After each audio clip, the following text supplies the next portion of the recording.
exhausted, pressed to their breaking points from treating patients with COVID. But thankfully, there's light at the end of the tunnel. With the recent FDA vaccine emergency use authorization, Michiganders and Americans are finally starting to receive much-needed reinforcements to combat and to control this virus. Although there is light at the end of the tunnel, we know the next 2 or 3 months or more are going to be difficult. We cannot let our guard down. We must continue to wear a mask, to practice social distancing, and wash our hands. We all can and we must play an important role in defeating this virus, and we can do that if we work together. Mr. President, working together is the key to get through this pandemic.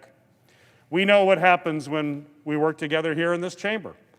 Early on in this pandemic, we worked together to pass the CARES Act, which provided vital resources and support to keep families and workers afloat.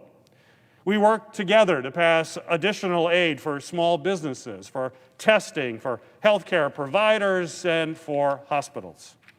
And right now, we need to once again come together and work together to pass another round of help. We've done it before, and we did it when case counts were far lower than they are now. We need to summon the same sense of urgency, and we must come together at the end of this week and pass meaningful, bipartisan, and comprehensive COVID relief. We must prove to the American people that bipartisan negotiation is not a relic of the past. As I talk to Michiganders each and every day, the message is very clear. They want us to put partisan politics aside and solve the very real challenges confronting our country. Finding common ground and bringing people together has always been my approach to serving Michigan and the people of this nation.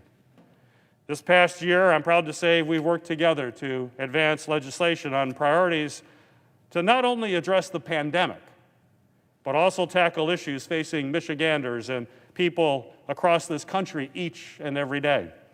On a bipartisan basis, we've been able to pass legislation out of Congress on a number of topics, whether it's been expanding apprenticeship opportunities for veterans, closing loopholes that posed a threat to our national security, saving taxpayer dollars, protecting the Great Lakes, which is one of our nation's most precious natural resources, hiring more agricultural inspectors at our nation's ports of entry, or improving the Department of Veterans Affairs caregiver program. And I want to take this opportunity to thank my colleagues on both sides of the aisle for their partnership with me in advancing these priorities. Now, Mr. President, I know there's no shortages of differences among us, but we've put personal politics aside and focus on addressing the problem at hand.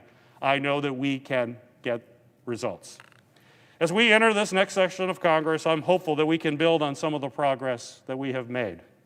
Whether it's supporting small businesses, lowering prescription drug costs, ensuring our nation remains a global leader in innovation, or getting through this public health and economic crisis, there's much more that can be done in the next Congress. And it can only be done when we are all willing to reach across the aisle to find lasting solutions.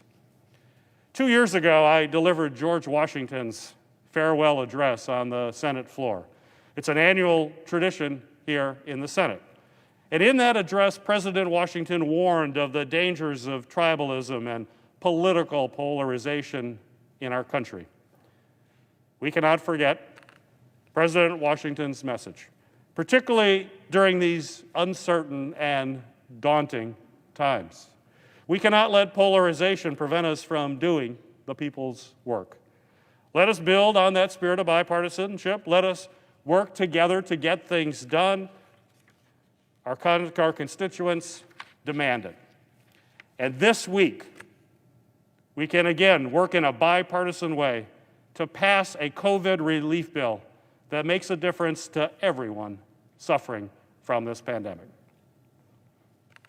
President, I yield the floor.